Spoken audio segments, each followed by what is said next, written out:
Good morning again. I want to take a 3 minute short again on this time I wanted to be on the Torah, God's written word. I want you to understand this, that God wrote the Torah at Sinai. When he took Moses and Israel to Sinai, he gave them his laws, his statutes, and his judgments. He gave them his commandments. He gave them, Moses and Israel, his commandments. And the intention of him doing that is for Israel to take the commandments and live by them, also Moses, to live by them and to establish their lives around the commandments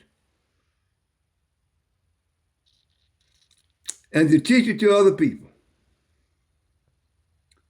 Now that started out being done, but it's not being done. It's not being done today as God pronounced for it to be done. And one of the problems that we have is that everybody doesn't study the God's word.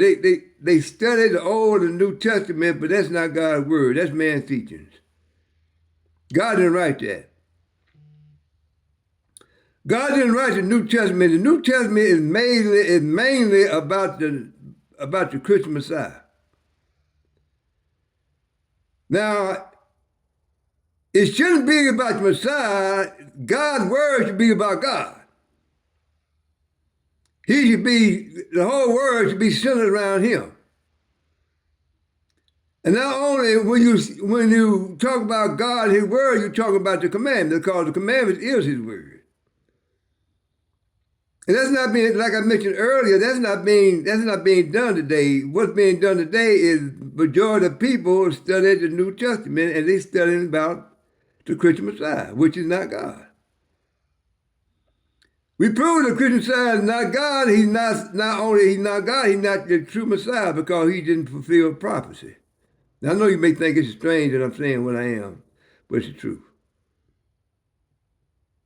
And what these shorts are all about is getting the truth out so people can realize what is really going on with them in their lives. And it's also to help them to find out who God is. Along with the broadcast we have at nightfall on Friday nights, we talk about the same thing. So watch your broadcast on Friday nights and watch these shorts that I'll be putting out. Because the things you need to know. God is real. He's true. He wants us to serve him and him only.